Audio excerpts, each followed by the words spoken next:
Hi, love. Hello, and welcome. Welcome to Co-Creative Healing Journey.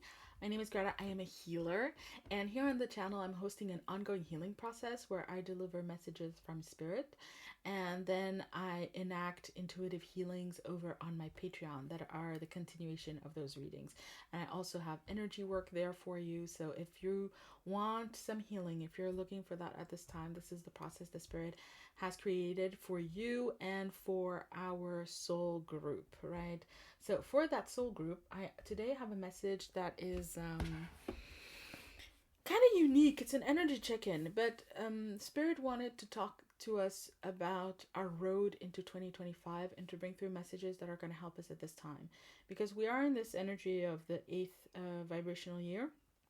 2024 is an eighth vibrational year, and so we are finishing the universal cycle next year with 2025. And so closing off a cycle and then starting again.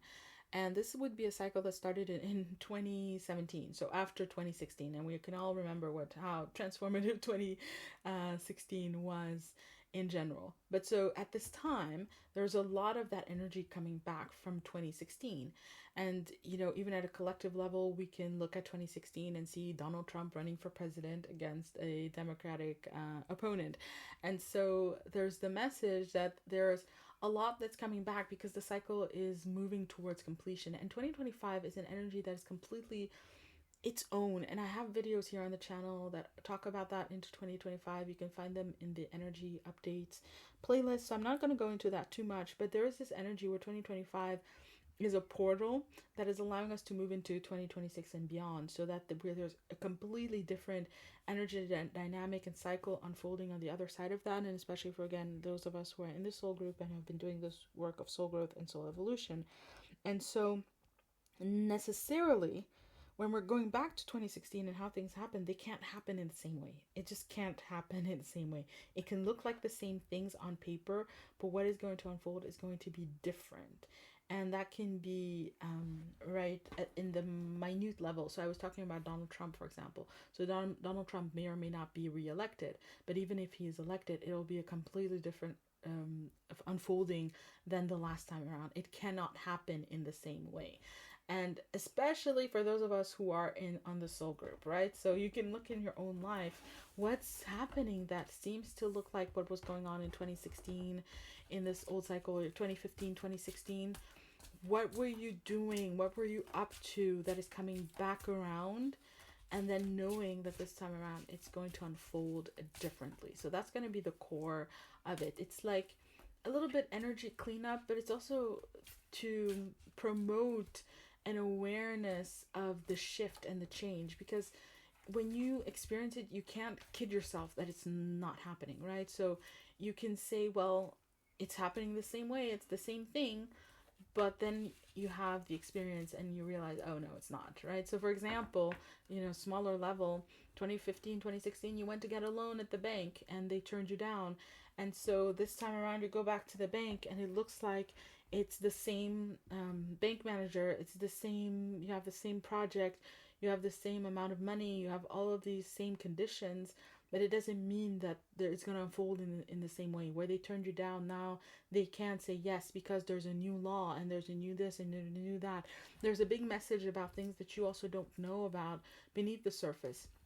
Maybe that bank manager, in the meantime, everybody in their own family has become an entrepreneur and launched their own business. So they have a new understanding and empathy for entrepreneurs. So there'll be more understanding and so on and so forth. You don't know. And so there's absolute spirit is saying there's absolutely nothing to be gained from anticipating the repeat, anticipating repetition of the same.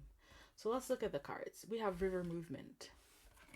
We've got Gaia nurturing, and we have a forest breath. And I'm being guided to get more cards straight away. There we go. We have got Milky Way perspective. And we've got cave sanctuary. Okay. The river movement is talking about how things are on the move, and especially energetically. You've just shifted. You're not operating from the same vibrational level, the baseline. Yeah, we've been talking about it here on the channel. Your baseline has shifted. Your energetic baseline has shifted. And that's going to be different for everybody. where you were beginning from, how much you've shifted, and where you are now. For some of you, it's a drastic shift, a completely different reality, and things unfolding in a completely different way. For others of you, it's much more gentle, it's much more straightforward. And so, just like in this image, what you have coming ahead of you as we're moving 2024 and into 2025, so these last really 6 months of 2024 is this process of going around the bend into the space of reveal, because we can't see what's around the bend. We can't see the extent to which things have shifted. We can't see this new reality until we're in it. There has to be the movement, there has to be the experience, there has to be the unfolding for it to really make sense and for it to really, really resonate. And then we can recenter and operate in the same way. This is the thing. I thought that was the center. This is how I recorded last video, and so on and so forth. But it's a new, it has to happen in a new way. It has to happen in a new way. There's like, a shift that needs to happen. So with that, we have Gaia nurturing, and then we have our Milky Way perspective. Gaia nurturing is just a very, very different message. Again, this new cycle has a lot of nurturing, a lot of abundance coming into earthly reality. And this is an illustration that's actually part of another deck that is also Earth energy. It is, this is the Earth Magic deck by Stephen D. Farmer, and this is from the Nature's Whispers deck by Josephine Hall. And so there's this notion of something coming from another deck, like the deck represents what you have to deal with, the cards you have to play, the moves that you can make, the resources you have at hand. It's coming in from another deck that is also taller. They have taller cards, and there's a message from that of something higher, something bigger, it's like a bigger way of experiencing earthly life with Gaia is coming into your reality. And with the Milky Way, which is even bigger than Gaia, it has to do with cosmic shifts. So perspective is talking about how you need to understand that there's a greater unfolding at play than what's going on in you as an individual. Again, what you can see, what you can know. So that you have your own perspective on yourself and your life, and oh, I did this shadow work, I did that shadow work, I ended this relationship, I chose this, I deselected that, I've grown and evolved in all these ways. You can have that awareness and understand how it's going to lead to movement in your life, to change and evolution and a better and higher, truer, bigger, better, truer earthly experience. Absolutely. But that's a very limited perspective. There's this perspective here that's also the message from the summer solstice, by the way, if you want to check that out. But there's this message about an evolution happening at a bigger level.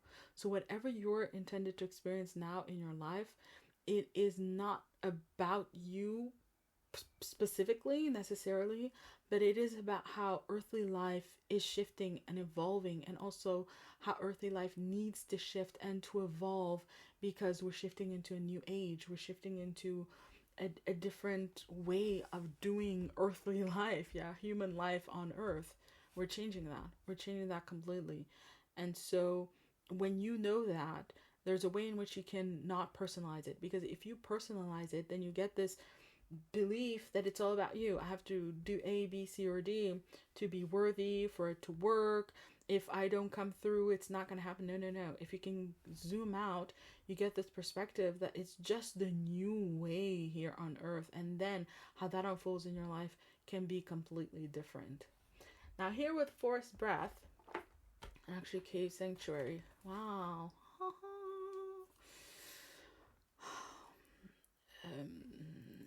Forest breath. There's this big message about how we are many. There are many of us. Each of us would be represented by a tree. And you can see here how many different shades of green there are. And I was doing that the other day. I was in nature looking at all the trees and marveling on how many different shades of green there was, and just, losing my mind with how beautiful it was.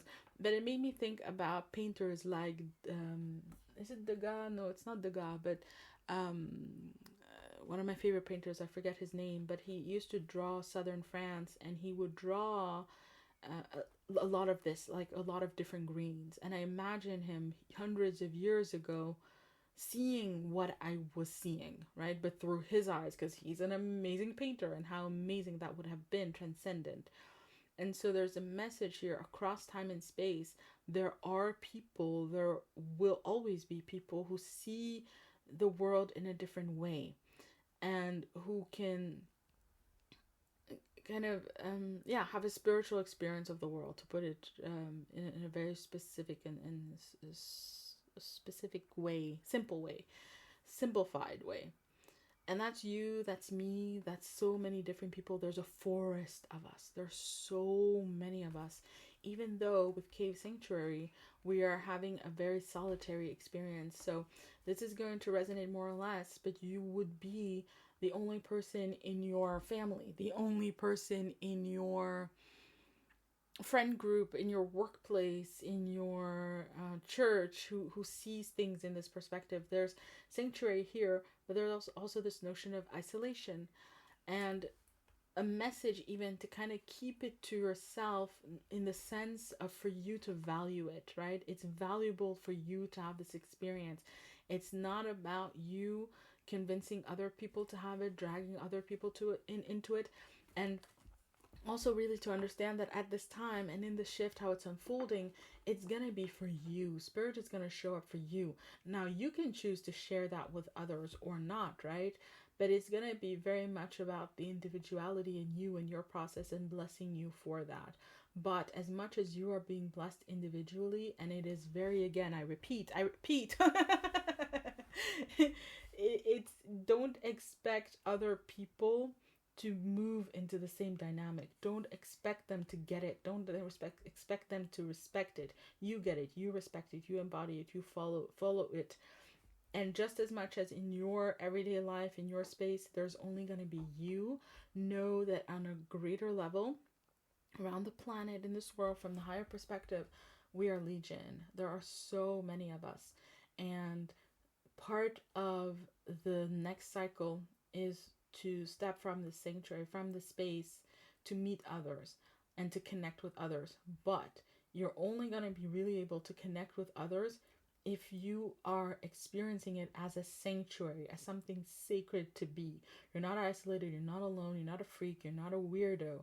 You're someone having a very, very sacred experience, and you valuing it as that will allow you to connect with others who are valuing it as that, right? So if you show up and it's like, isn't it kind of weird how we all see different colors? How weird. People who love that are going to be like, why are you saying that what I love is weird? It's like that. It's like that. Yeah. Gotta love it in you, so you are gonna love it in others, who also, by the way, are loving it in themselves. We do have the world bottom card to sing. Let's draw some more cards. What more does Spirit want us to know about this movement into 2025? It's gonna be a bumpy ride. It's definitely gonna be a bumpy ride. I mean, if you just look at collective energies at this time, you would know as much. But yeah, let's look and see. We got the Fool upside down. Love it. Love it. Love it. Yeah, okay. Very bumpy ride. Oh, that's funny. We have our Four of Pentacles. I don't even know how all this is going to fit. We'll find it. The World came back. Yay. We'll figure it out. It'll make sense somehow. We've got the Queen of Swords upside down. I feel like they're separate. We've got Queen of Wands upside down. So we have two Queen energies. And then I got these. And I felt like, yeah, this is the Lovers upside down. That makes sense. And I felt like this one, we can pick or choose whether or not to include it. So I'm actually going to set it aside for now. So I'll set it aside here. And then I will, we'll see again, pick and choose later on. So what more Spirit wants to say? Listen. We've got the Fool and the World. And in the Major Arcana, you start at the Fool. You go through the cycle. And the Major Arcana is soul growth and soul evolution energy for me. So you go through the cycle, soul growth, soul evolution. You arrive at the World. And then you go back to the Fool. But you do go back to the Fool upside down before the Fool right side up. That's how I read it, right? So these are consecutive cards. But they showed up in the opposite alignment, which is talking about, I feel like your next cycle, which again, energy of, because I record them all together, the full moon energy is going to be very much about this. But we have the Fool here upside down talking about lessons learned. And so the Fool is an energy where you go in, you have trust, you have faith in the universe, you are blessed, and you're in the zero. So the full potential of what can happen, especially with a new cycle starting up. But at the same time, with the world, you've already completed a cycle of growth and evolution, and so you have the lessons of that. And there's a message here that you can afford to be the Fool, especially the Fool upside down for me is specifically the energy. It's like being the Fool because you've had these lessons in the back. But they showed up together because in between we have a Four of Pentacles, and the Four of Pentacles is talking about how there's, especially in this depiction with this after tarot, oh my god, there are things where you're comfortable, the comfort zone, that needs to change and then needs to be transformed. There are things that you're holding on to, and I feel like this is very much talking about a iteration of your earthly life with the square, the four, the foundation, your earthly foundation, your everyday life and how you're going about it, things that you're holding on to, your routine, that are going to be changed by a higher energy. This is the Death card. It's major arcana energy. It's this process of soul change and soul transformation that is basically coming for things that you're holding on to in your everyday life that have to go. And when you can allow that with this energy of the Fool, then the completion is really going to happen. So it's not a matter of letting go of this comfort zone, the routine, the things that you have going. It's not like you end it and you lose. It's like you end it, you let it go, you get the transformation, and boom, you're in the world. You're in the world because you're coming at it from the energy of the Fool, of someone who has learned and grown at a soul level. In other words, you've learned and grown so much at a soul level that it's bringing change into your earthly life and circumstances in such a way that is highlighting the completion that you've realized at a soul level. You're not the same person anymore. You don't live and function in the same ways. And so you're ready for that shift and change and transformation. And for it to come through major arcana energy and this river movement is going to come above and beyond. This is not talking about you necessarily letting go. It's talking about more that it's going to get taken away. And again, not in a scary way at all. It's very natural. It's soul growth, soul evolution.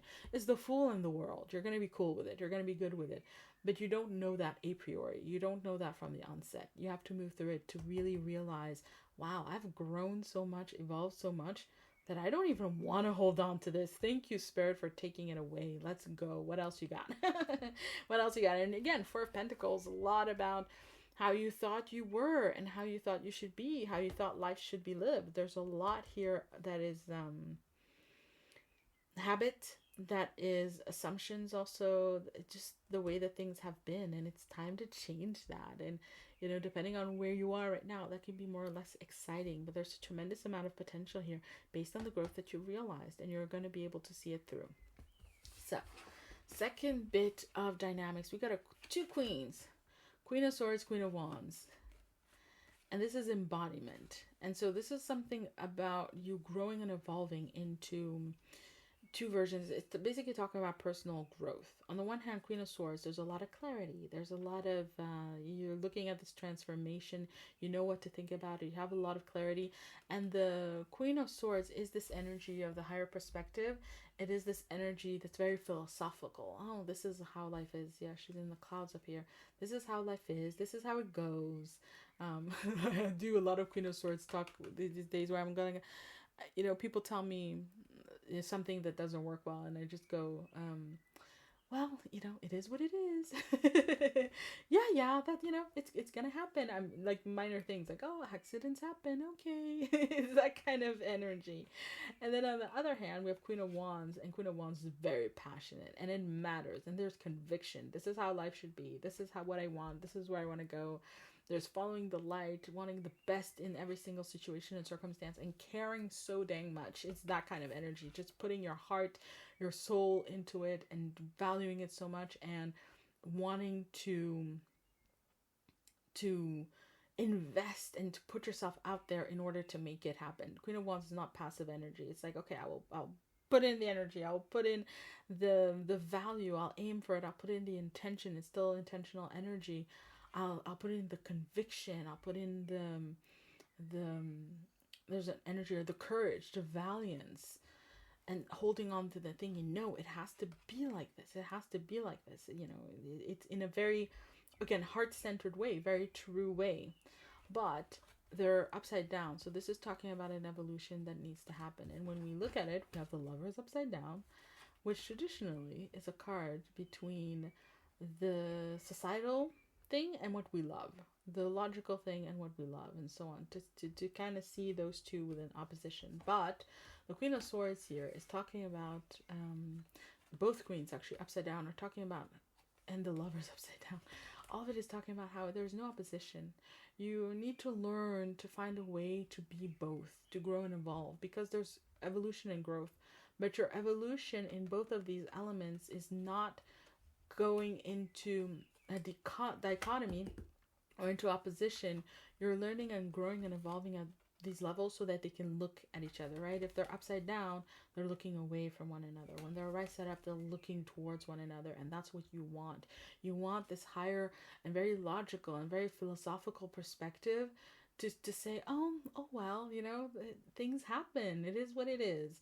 But at the same time, you want the ability to say, but I care, and I want it to be this way, and I want it to be true, and I want it to be pure, and I want it to be of the light, and I want everybody in this situation to have everything that they want, that they need, that they deserve, that matters to me, and I want to do what it takes to make it happen. Again, there's something with this wand like being put into the ground, like, no. It has to be this way, there has to be this way, or even yes, it has to be this way. And it's very it's an energy of conviction, but it's an energy that can go very they can go wrong, and it becomes very forceful, very pushy, almost dogmatic. It is Sagittarius energy after all. And in the same way, this is an energy that can become overly detached and just very irresponsible, in the sense like, oh well, nothing to do with me. This is like, oh, this has nothing to do with me, this transformation, this evolution, I can't help it has nothing to do with me. And this one, I want to be it, and I want it to unfold exactly the way I want to. And there's the need to arrive at a greater balance. And of course the answer is in the Lovers, and the answer is the match. You're heading for a reality that is your match, as above, so below, right? As within, so without, with the feminine and masculine principles represented. And so it has to suit you. It has to fit. Both of these aspects have to look at it and go, yeah, I like this outcome. Yeah, I like the situation. Yeah, I like how this is unfolding. It's not about one or the other. It's about both of them being represented and being expressed in whatever you're choosing, and whatever you are, and whatever you're manifesting, and however things are unfolding. And that's the task. That's the task ahead, because you're growing. Again, you're going to grow, you're going to evolve. You're going to change who you are with this queen energy. You're changing your embodiment. The Spirit is giving you the message. Don't change it in a way where you give up on what is the most important and what has got to be there. It's got to be there. I'm going to leave them right side up. All of them. These are abilities you need. This philosophical perspective and this passion. You need both to be able to really choose and enact in alignment with the greater will of Spirit for you and for your life, which is ultimately where you're headed. So my love, that was the reading. That's what I had to share with you when we're looking at basically the last 6 months of 2024, of movement into 2025. I hope that this reading served you. I would love to hear how your 2024 is unfolding and how you're seeing your movement into 2025. If you feel like sharing, I would love to hear it. Otherwise, I'm sending you so much love, wishing you all the best, and I'll be seeing you here on the channel for more healing videos, more energy updates, all that good stuff. And if you're interested in the healing process, you can check it out at my Patreon. It's in the description box. Lots of love, wishing you all the best. Bye.